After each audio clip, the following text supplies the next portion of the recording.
Opo, makinig tayo. Political analyst Ronald Llamas tungkol dito sa nangyayaring rally. Kung ano ba ang agenda nitong rally. Po, political analyst yan. Siyempre, pag political analyst, marami kumukuha politiko dyan. Kasi sila nag-aalisa sa mga politics. Okay, pakinggan natin. Si former, time check pa pala ako, Camille, 6:52.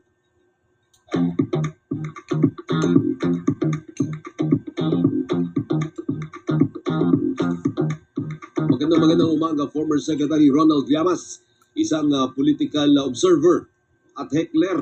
Magandang umaga po sa inyo, Secretary. Good morning! Magandang umaga, Alvin, at lahat ng iyong tigapakinig. Opo. Anong basa ng mga political analyst at political observer sa ginagawang kilos protesta ng mga miyembro ng Iglesia ni Cristo?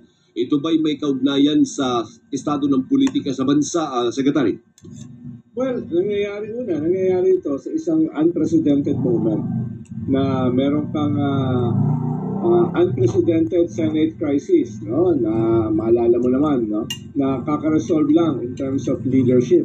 Not the crisis itself, but yung leadership component ng crisis, no? At ikalawa, nangyayari ito dito sa unprecedented corruption scandal in the hundreds of billions na nagsimula more than a year ago. At ikatlo, nangyayari ito papasok sa isang unprecedented impeachment ng isang vice president. The first time na may impeach ang isang vice president na kandidato for president sa 2028 at nangunguna doon sa mga surveys for now. At ikaapat, nangyayari ito papunta ng SONA, yung first anniversary nung mahiya ka naman speech ni President Bongbong a year ago, kung saan siya yung naglantad nitong 15 malalaking contractors at yung mga politiko na involved dito sa massive corruption na ito. So very volatile yung political landscape nung nangyari itong malaking rally na ito kahapon. Clearly, yung purpose ng rally ay dalawa. Una, protektahan si Marcoleta. Nasabi nila, tinutugis at saka pinipersecute dahil doon sa kanyang pag-expose daw ng corruption as head ng Blue Ribbon noong panahon ni Senate President Alan Peter Cayetano. Ikalawa ay yung galit nila, yung whataboutism. What about yung iba? Bakit yung iba ay hanggang ngayon wala pang kaso at hindi pa nakukulong? Bakit inuuna si Marcoleta? At yung kasama dyan, yung not so pale threat, na kung ito ay hindi nyo i-resolve, kung hindi nyo i-atras yung kaso ni Marcoleta, kung hindi nyo kakasuhan yung ibang mga corrupt officials, dadali namin ito sa inyong pintuan, no? Sa Malacanang. No? Not so bad. No? Kaya yun yung nangyayari kahapon at saka ngayon. No? Kaya yung potential ay baka hindi lang disruptive. Yung potential ay pwedeng maging destabilizing. Ayun. Sabi ng dalawang tao kahapon, si former Secretary Jing Paras, Secretary ng panahon ni Digong, at saka si Celis, yung SMNI. Yung sabi nila ay nandito si Vice President, handa ka lang, baka ikaw ang pumalit. So, hindi na ganun ka-veiled yung threat na kung hindi kayo aatras, posibleng ipalit namin yung Vice President. Yeah, pero apparently, mukhang hindi din ganun katindi yung threat. As a matter of fact, ang Malacanang sabi hindi threat eh. Kasi even the President pushed through or will push through with his Canada trip. Hindi ba today, alis ano? Kasi hindi naman alis yan pag credible masyado yung threat, di ba, Secretary? Yes. Dahil ang dilema ng Malacanang, no? Kung hindi nila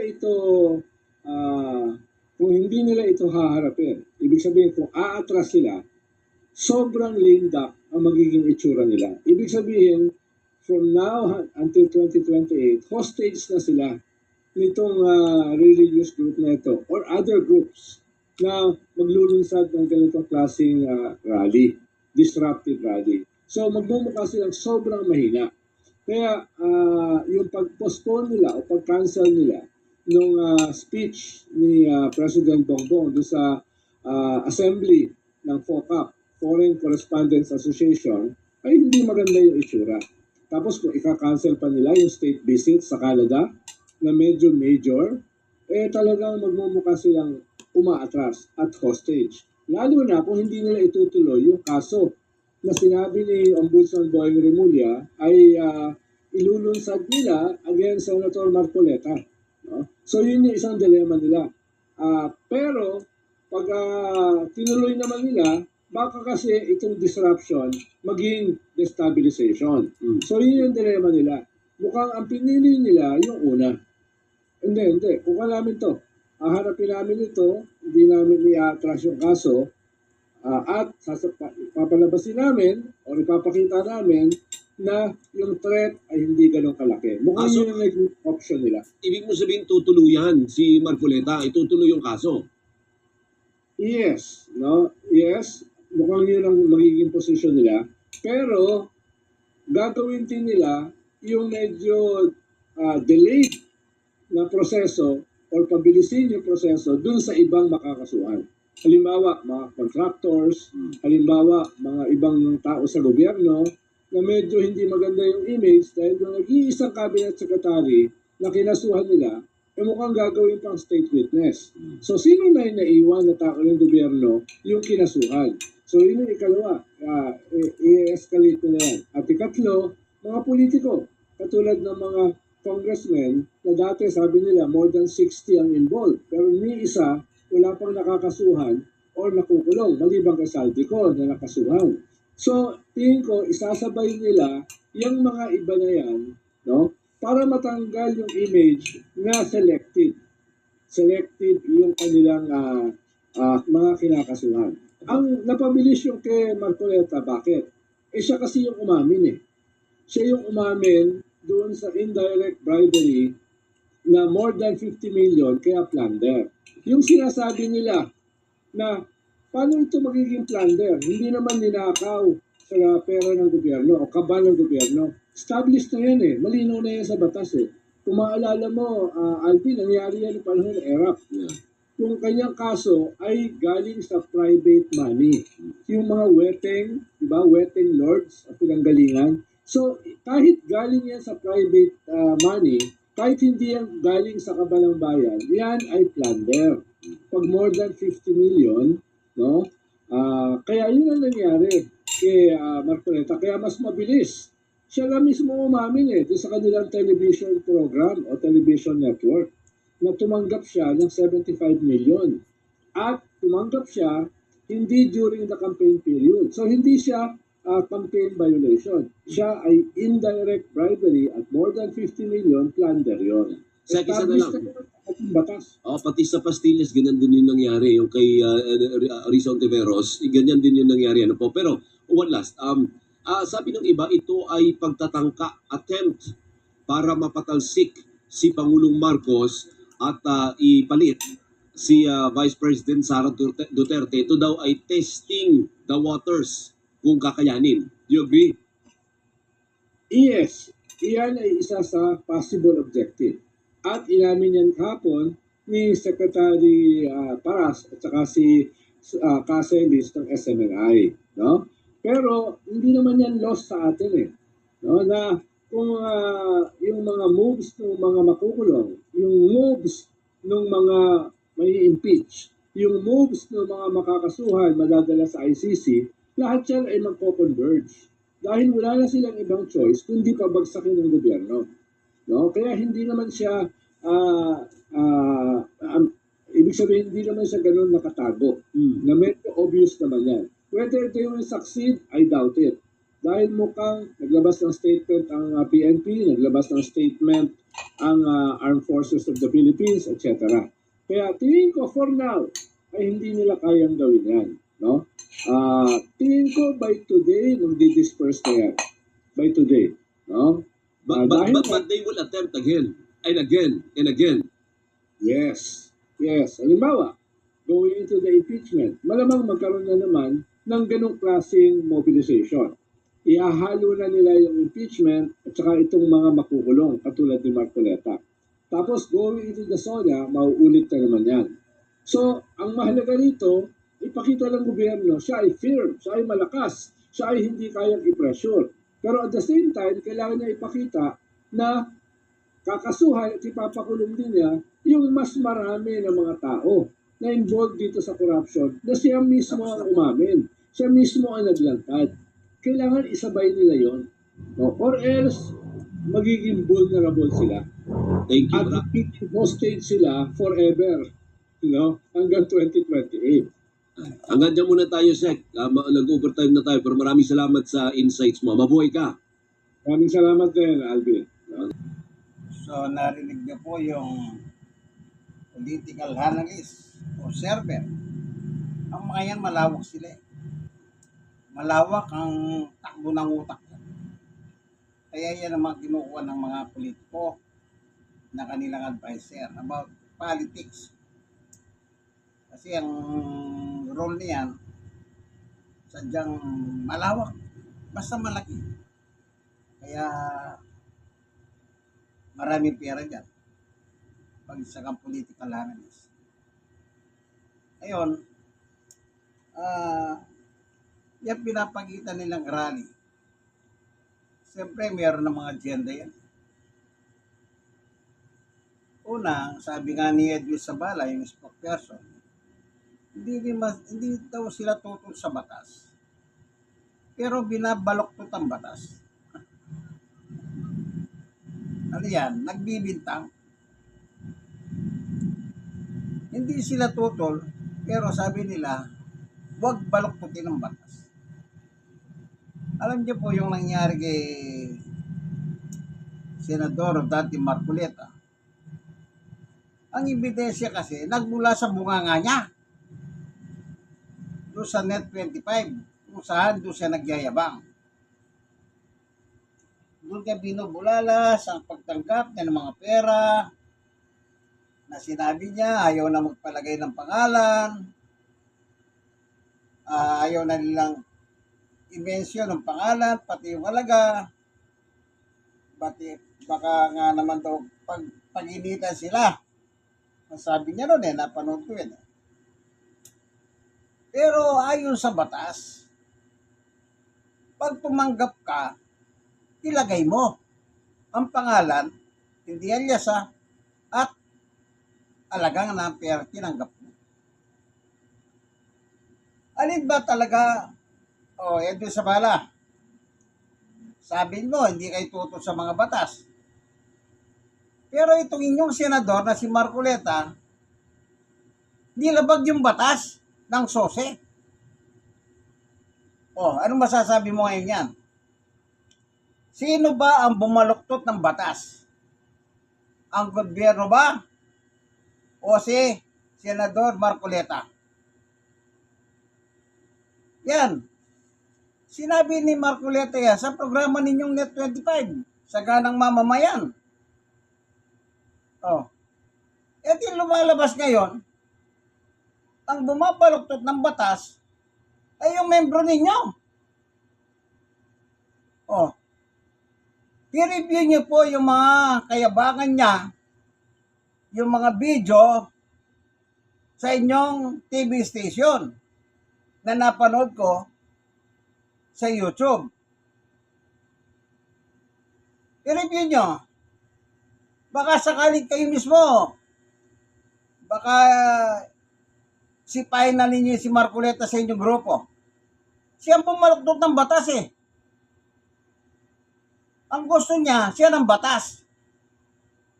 Hindi mo pwede yun. Kung mo ba marami kayo pag nagboboto-boto ng kapalit ng pera. Hindi ba may pera dyan? Hindi nyo pwedeng itanggi yan. Kalakaran na yan. Si Sino naman politiko lalapit sa inyo na ihingi ng tulong na wala namang naalala nyo po ba yan doon sa bala? Somewhere in Pangasinan, isa tumatakbong pagka-mayor. Hindi ko lang alam kung kailan eleksyon nangyari yun, pero napalabas yun, napanood ko eh.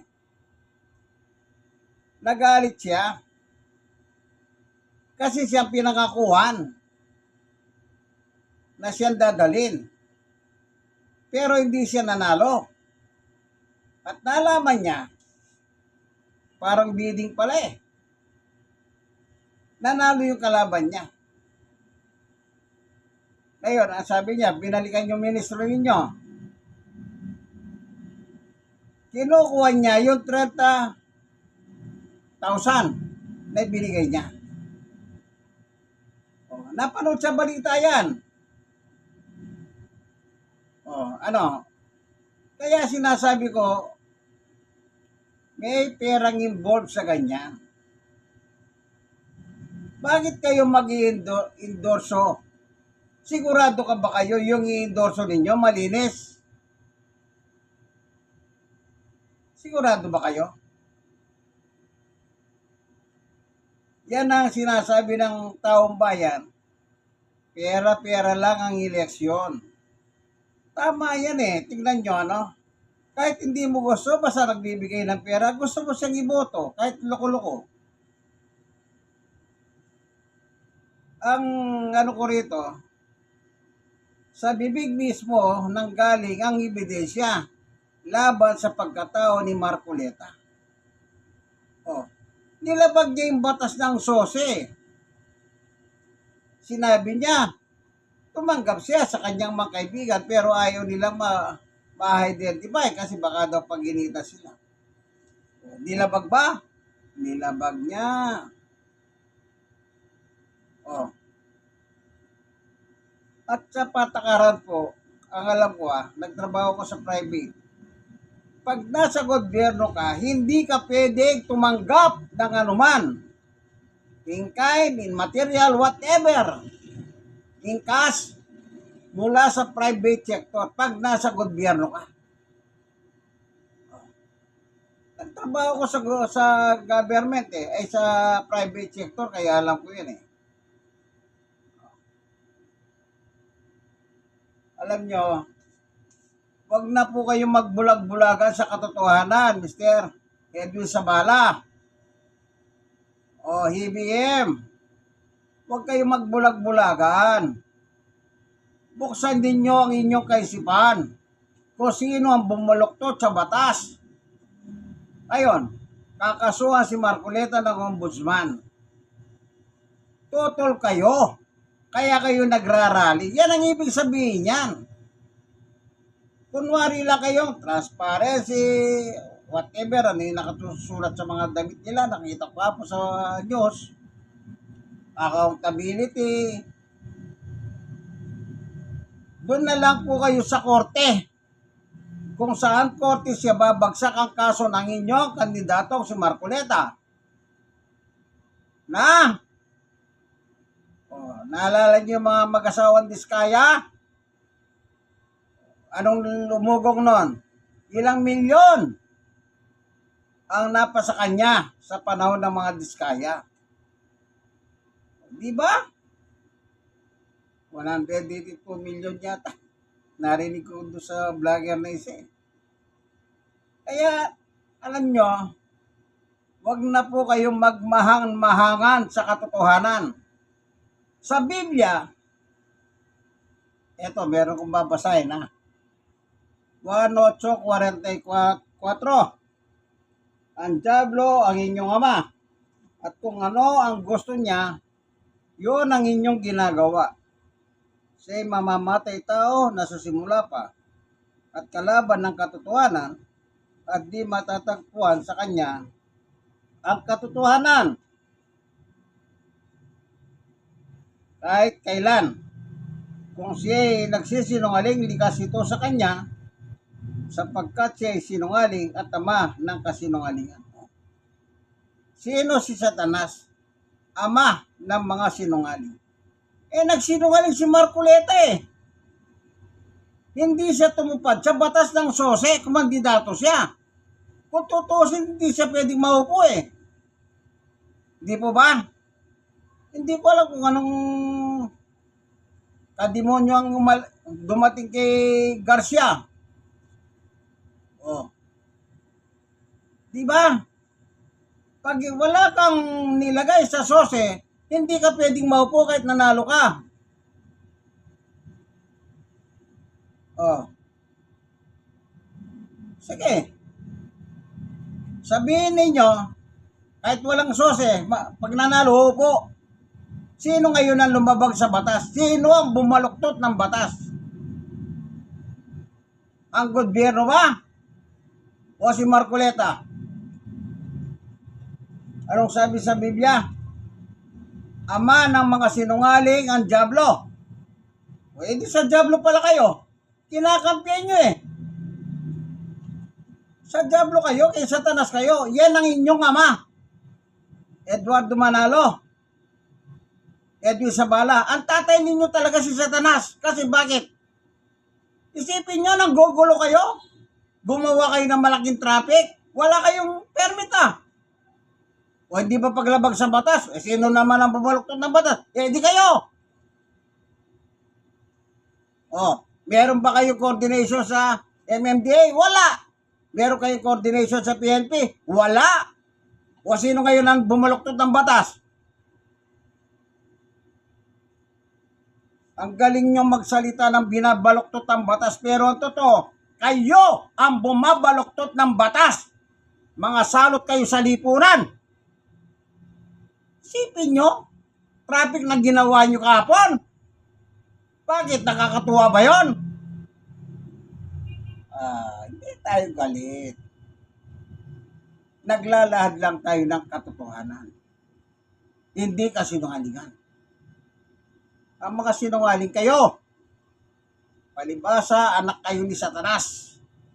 Alam niyo po ba yung Iglesia ni Cristo? Ang nagtayo niyan, si Yumaong Felix Manalo Isagon. Isagon ang apelyido niyan, hindi talaga Manalo. Sa nanay yung Manalo. Oh, sino nagtatag ng Iglesia ni Cristo? Dito sa Punta Manila? Felix Manalo. Eh, dito tatag pala din ng tao yan. Eh, nung paniwala nila kay Jesus, tao, nagaya nila, gagaya natin. Pero sa Biblia, si Jesus ay Diyos. Bakit? Anak siya ng Diyos. Amen. Kung ipipilit nyo siya ay tao, si Jesus, lalabas ang kanyang ama sa langit. Ama namin nasa langit ka, sambahin ng ngalan mo, Mateo 6:9, tao rin. Eh di sumasamba ka sa tao ngayon. Mali. Anak siya ng Diyos, kaya kung ano man ng Diyos, ganon din ang kanyang anak. Parang tayo. Oh, Marcoleta, Eduardo Manalo, Edwin Sabala. Ang tatay nyo, nanay nyo, hindi ba sila tao at kayo naging bunga? Oh. Si Maria ba, nagani mo sila ni Jose, lumitaw si Jesus? Hindi. Kasi buntis na si Maria ng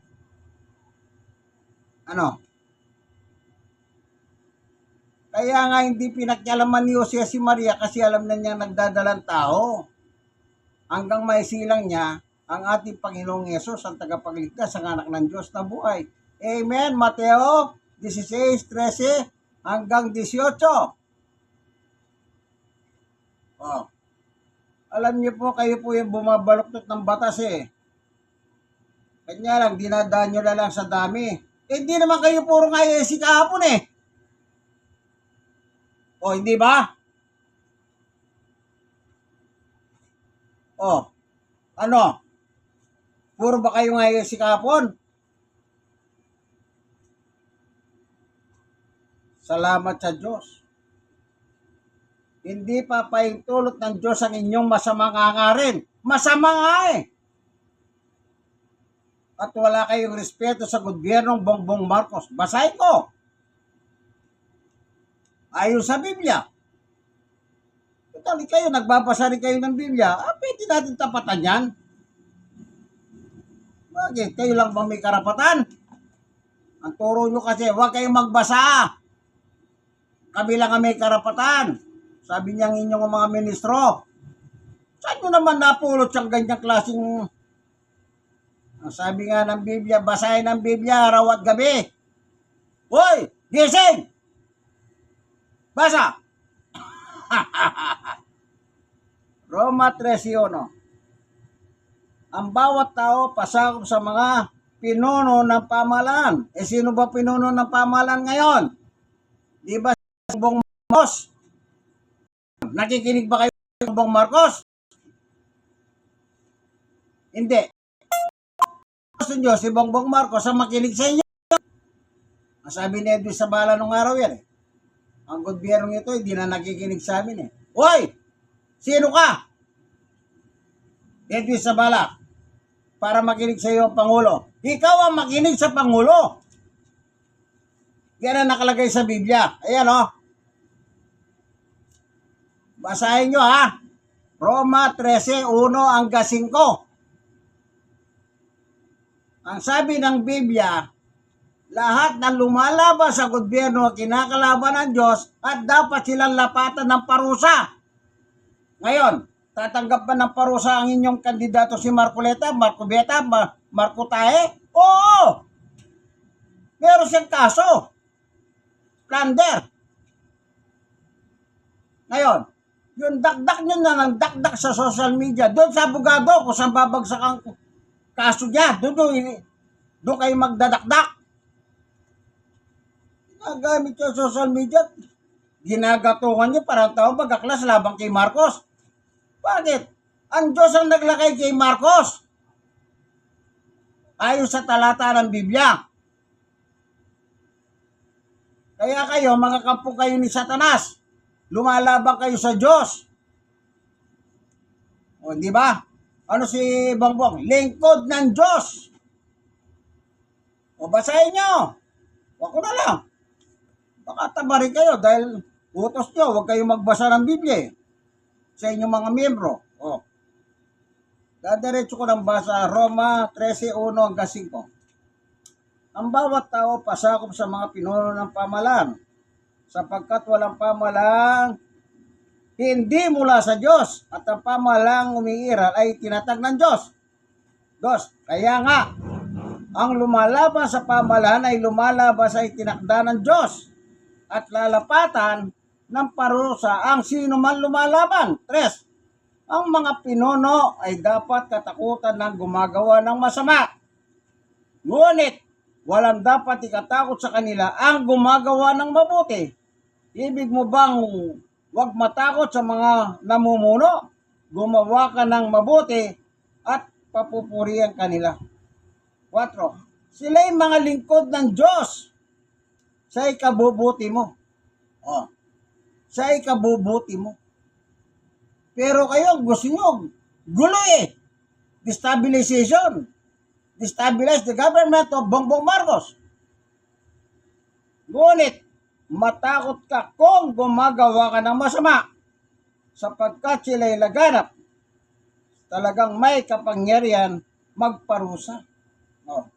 May karapatan po ang gobyerno magparusa. So, bumaluktot ng batas si Marcoleta, lapatan lang siya ng parusa. Huwag kayong pabida-bida dyan. Oh. Sila'y mga lingkod ng Diyos at magpaparusa sa mga gumagawa ng masama. 5.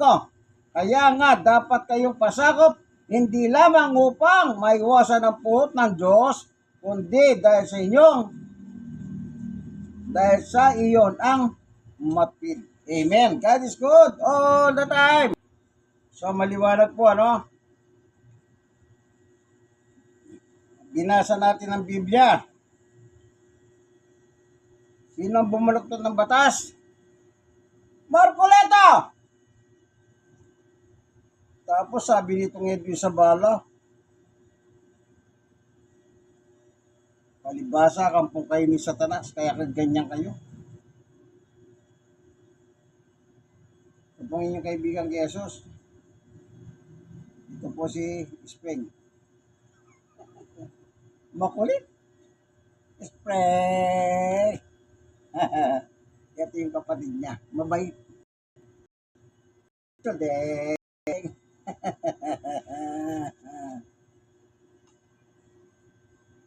So, hanggang dito na lamang, kaibigan. Thank you for watching.